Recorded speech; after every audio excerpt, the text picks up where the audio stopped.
ಎಲ್ಲರಿಗೂ ನಮಸ್ಕಾರ. ಶೋಭಾ ಅಡುಗೆ ಮನೆಗೆ ಸ್ವಾಗತ. ಇವತ್ತು ನಾನು ಕೆಂಪು ರಾಜಗಿರಿ ಸೊಪ್ಪಿನ ಪಲ್ಯ ಮಾಡುವುದನ್ನು ಹೇಳಿಕೊಡುತ್ತೇನೆ.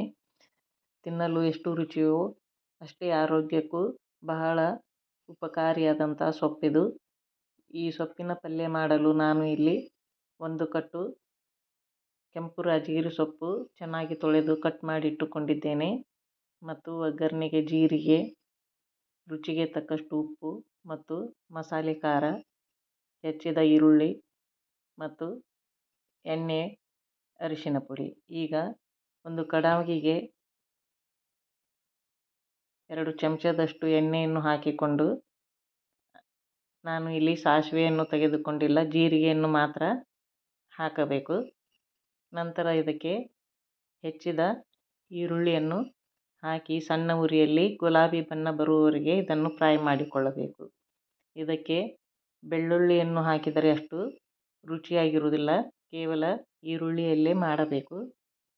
ಈ ಥರ ಗುಲಾಬಿ ಬಣ್ಣ ಬಂದ ನಂತರ ಇದಕ್ಕೆ ಅರಿಶಿನ ಪುಡಿ ಮತ್ತು ಮಸಾಲೆ ಖಾರವನ್ನು ಹಾಕಿ ಸಣ್ಣ ಉರಿಯಲ್ಲಿ ಇದನ್ನು ಫ್ರೈ ಮಾಡಿಕೊಳ್ಳಬೇಕು.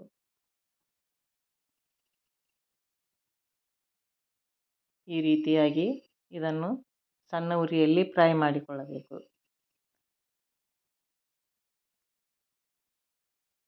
ನಂತರ ಇದಕ್ಕೆ ಹೆಚ್ಚಿದ ಕೆಂಪು ರಾಜಗಿರಿ ಸೊಪ್ಪನ್ನು ಹಾಕಿ ಚೆನ್ನಾಗಿ ಒಗ್ಗರಣೆಯಲ್ಲಿ ಮಿಕ್ಸ್ ಮಾಡಿಕೊಳ್ಳಬೇಕು.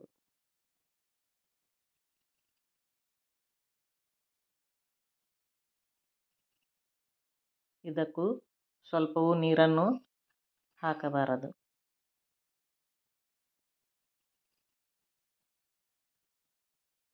ಈ ರೀತಿಯಾಗಿ ಸಣ್ಣ ಉರಿಯಲ್ಲಿ ಮಿಕ್ಸ್ ಮಾಡಿಕೊಳ್ಳಬೇಕು. ನಂತರ ನೋಡಿಕೊಂಡು ರುಚಿಗೆ ತಕ್ಕಷ್ಟು ಉಪ್ಪನ್ನು ಹಾಕಬೇಕು.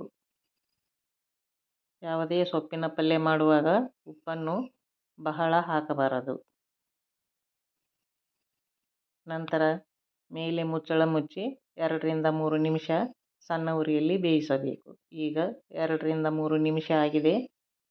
ಇದನ್ನು ಚೆನ್ನಾಗಿ ಕೈ ಆಡಿಸಿ ತೆಗೆದರೆ ರುಚಿಕರವಾದ ಮತ್ತು ಆರೋಗ್ಯಪೂರ್ಣವಾದ ಕೆಂಪು ರಾಜಗಿರಿ ಸೊಪ್ಪಿನ ಪಲ್ಯ ತಿನ್ನಲು ರೆಡಿಯಾಯಿತು.